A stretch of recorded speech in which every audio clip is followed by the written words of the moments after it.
Hello students, study by method में आपका बहुत बहुत स्वागत है। आज हम कुछ और क्वेश्चंस करने जा रहे हैं जो कि अर्थमेटिक प्रोग्रेशन पर बेस्ड है। तो चलिए शुरू करते हैं। फर्स्ट क्वेश्चन हमें दिया है, determine the AP whose third term is 16 and the seventh term exceed the fifth term by 12। चलिए क्वेश्चन पर फोकस करेंगे। क्या दिया है आपको? Determine the AP whose third term is 16 and the seventh term exceed the fifth term by 12। तो सबसे पहली बात, हमें जो फोकस करना है ना वो इस वर्ड पे करना है। क्या लिखा है? एक्सीड। तो क्वेश्चन समझेंगे। आपसे पूछा गया है एपी बताएं, ठीक है। अब एपी बताना है, कुछ इंफॉर्मेशन उन्होंने दे रखी है। तो पहली इंफॉर्मेशन क्या दी हुई है? Whose third term is 16। तो जो थर्ड टर्म है वो 16 पहले से हमें पता है कि उसकी जो थर्ड टर्म आएगी वो क्या आएगी? 16।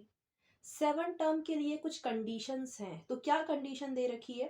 सेवन टर्म के बारे में लिखा है कि वो एक्सीड कर रही है। एक्सीड कर रही है मतलब बढ़ रही है, ठीक है। The fifth term by 12, fifth term से 12 ज्यादा, ठीक है। तो जो सेवन टर्म है इसका मतलब क्या है? A7, या फिर लिख सकते हैं टर्म 7, ऐसे भी लिख सकते हैं। ये कैसी है? फिफ्थ टर्म से। फिफ्थ को क्या लिखेंगे? A5 प्लस 12, ठीक है। ये कंडीशन आपकी दे रखी है, आपको ऐसे इसको बनाना है। तो इसे मैं क्या लिखूंगी? A7 is equal to A5 plus 12, ठीक है। ये मैंने तैयार किया फर्स्ट इक्वेशन। अब इक्वेशन क्यों बनाना है? मैथ्स में जब भी कभी अननोन वेरिएबल्स की हमें वैल्यू पता करनी होती है तो इक्वेशन की ज़रूरत होती है। इक्वेशन की हेल्प से ही हम वैल्यूज़ निकालते हैं, इसलिए इसे मैंने क्या बना दिया? First equation. चलिए और क्या इन्फॉर्मेशन है इसमें? ऑलरेडी गिवन है थर्ड टर्म 16 है, तो इसका मतलब क्या है? A3 टर्म 16 है। अब A3 को मैं क्या लिखूंगी? A प्लस 2D लिखूंगी। क्यों लिखेंगे? तो देखिए, इसके लिए आपको फॉर्मूला पता है, an is equal to A plus N minus one into D. या तो आप इसे लगा दीजिए यहाँ पर, तो आपको a प्लस 2D मिलेगा। या फिर आपको ये पता है general form an A P क्या होती है? a और a1 मतलब first term, comma a plus D जो कि सेकेंड टर्म कहलाएगी, a प्लस 2D जो कि थर्ड टर्म कहलाएगी, एंड a प्लस 3D जो कि फोर्थ टर्म कहलाएगी, एंड सो ऑन चलते जाती है, ठीक है। ये first term, second term, third term, fourth term. तो यहाँ पर हमेशा आप ध्यान रखें, अगर आपसे पूछे A4 टर्म तो क्या करना है आपको? A प्लस 3D लिखना है। ये 4 पूछा है ना, तो एक कम हो गया, 3D हो गया, राइट। आपसे पूछा जाए A2 टर्म बताएं तो कैसे लिखेंगे उसे? इस फॉर्म में लिखेंगे, A प्लस डी, एक कम है, वन को तो दिखाते नहीं है, ऑब्वियस वो वन ही रहता है। आपसे पूछा है A5 टर्म तो ये क्या हो जाएगा? एक कम कर दीजिए, A प्लस 4D। तो ये आपको समझ में आया होगा कि मैंने ऐसे A3 टर्म को A प्लस 2D क्यों और कैसे लिखा, राइट। चलिए आगे करेंगे सॉल्व। इसे मैं बना देती हूँ सेकंड इक्वेशन। अब इसे और हम सॉल्व कर लेते हैं। तो ये है A7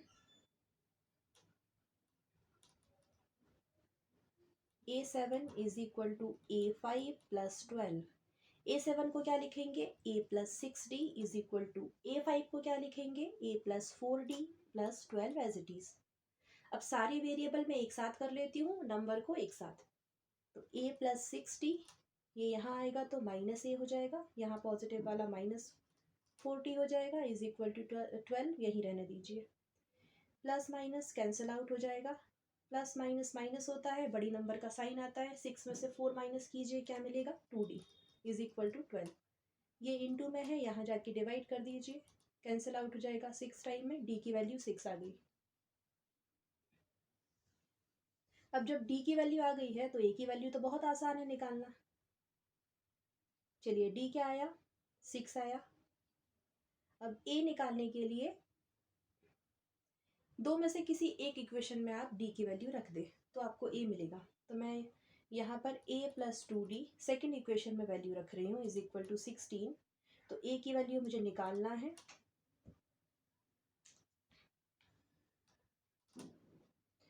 2 इंटू डी, डी क्या है 6 है, इज इक्वल टू 16। तो ये क्या हो जाएगा 12 इज इक्वल टू 16। नंबर एक साथ कर लीजिए, ये प्लस का वहाँ जाके माइनस हो जाएगा, तो ये आ जाएगा 4। तो अब ए भी मिल गया है और 4 भी मिल गया है।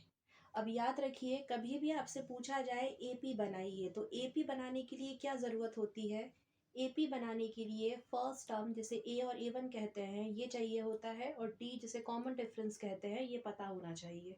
तो आपको इजीली एपी बनाना आ जाएगा। तो अभी क्वेश्चन में यही पूछा है, डिटरमाइन द एपी। ठीक है, तो एपी बनाते हैं हम। जनरल फॉर्म इन एपी क्या होता है, general form of an AP क्या होता है, A comma A plus D, A plus 2d and so on चलता जाता है, जो कि ये फर्स्ट टर्म है, ये सेकेंड टर्म है, ये थर्ड टर्म है, राइट। तो चलिए ए अभी निकाला है 4 है, लिख दीजिए। ए प्लस डी मतलब फर्स्ट टर्म तो ये हो गई, ये सेकेंड टर्म है, तो ए प्लस डी कितना हो जाएगा 6 में 4 को प्लस कीजिए, यहाँ ए की वैल्यू 4 रखेंगे, डी की वैल्यू 6 निकाली है तो 6 रखेंगे, तो ए प्लस डी कर दो, 4 प्लस 6 कर दीजिए, कितना होगा, ये हो जाएगा 10। तो यहाँ 10 लिखिए। ठीक है, ए प्लस 2d लिखा हुआ है, तो ए क्या दिया हुआ है, ए है आपके पास 4 प्लस 2 इंटू डी कितना है, डी है 6, तो ये कितना हो जाएगा 4 प्लस 12 16, तो ये हो जाएगा 16। अब ये बन गई आपकी एपी, और यही आपसे पूछा था, तो ये आपका आंसर है। और आप देख सकते हैं यहाँ पे ऑलरेडी लिखा है थर्ड टर्म 16 है, यहाँ पे दिख भी रही है, हमने 16 ही निकाल दी। ठीक है, तो आई होप ये क्वेश्चन आपको समझ आया है। चलिए अब हम देखेंगे दूसरा question.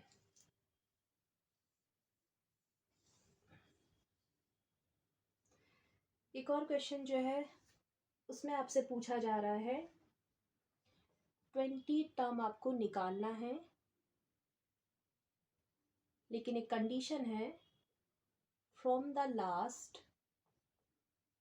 Term of an AP, और एपी दी है 3, 8, 13 एंड 2, 5, 3। ये क्वेश्चन है, तो पहले क्वेश्चन समझेंगे।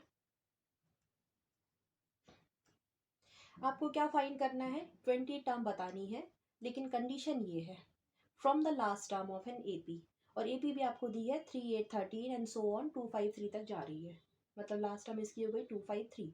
तो सबसे पहले क्वेश्चन में जो पूछा है उसके अकॉर्डिंगली हम करेंगे।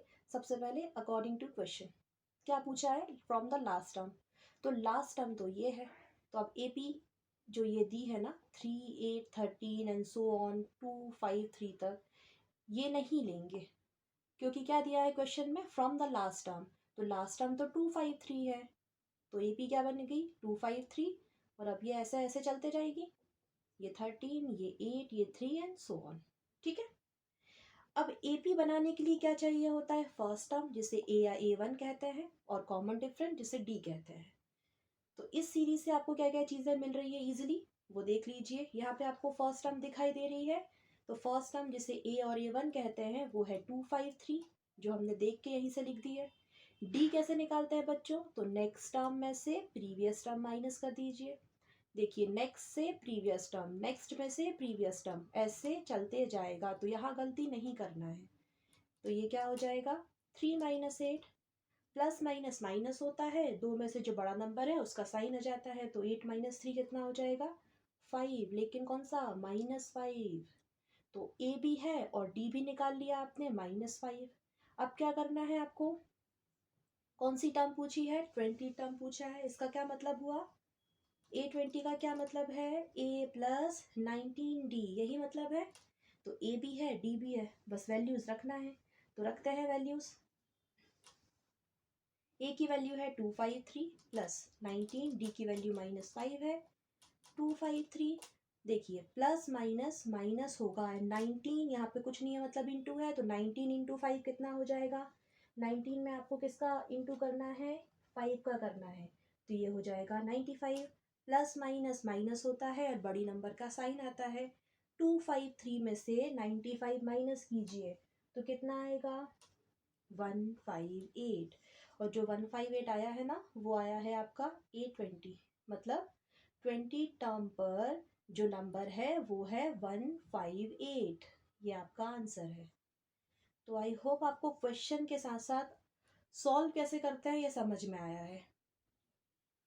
सबसे पहले क्वेश्चन को ध्यान से पढ़ना है, क्या कंडीशन दी है उस पर फोकस करना है, अकॉर्डिंग टू क्वेश्चन जो कहा है वो लिखना है, गिवन इंफॉर्मेशन लिखेंगे। फिर क्या करना होगा, अगर आपसे एपी पूछ रहे हैं तो एपी के लिए आपको फर्स्ट टर्म आनी चाहिए जिसे ए और ए1 कहते हैं। डी पता होना चाहिए जिसे कॉमन डिफरेंस कहते हैं, वो कैसे निकलता है? नेक्स्ट टर्म में से प्रीवियस टर्म को माइनस करके। इसके बाद आप फिर अकॉर्डिंग टू क्वेश्चन सॉल्व करते जाएंगे। अगर कोई अननोन वेरिएबल है या फिर हमें किसी अननोन की वैल्यू फाइंड करना है तो क्या करना होता है? इक्वेशन बनाते हैं। इक्वेशन कैसे बनेगी? क्वेश्चन में देख के, ठीक है। और उन इक्वेशंस की हेल्प से हम अननोन वैल्यूज को फाइंड करते हैं, राइट। इतनी प्रोसेस आपको आना चाहिए और थोड़ी बहुत आपको बेसिक मैथ्स आनी ज़रूरी है। अगर आपको किसी भी टॉपिक में प्रॉब्लम है रिगार्डिंग इंटीजर्स या साइन को कैसे हम इंटू करते हैं, प्लस करते हैं, या फिर आपको इक्वेशंस को सॉल्व करना नहीं आता है, सब्स्टिट्यूशन मेथड नहीं आती, एलिमिनेशन नहीं आता है, तो मैंने इन सब पर प्रॉपर वीडियोस बनाए हैं, आप प्लीज़ उन वीडियोस को ज़रूर देखें। आज के वीडियो के लिए सिर्फ इतना ही, मिलते हैं हमारे नेक्स्ट वीडियो में। तब तक के लिए take care, thank you for watching my videos, and if you want to join my classes, so please email on studybymethod@gmail.com. Bye bye.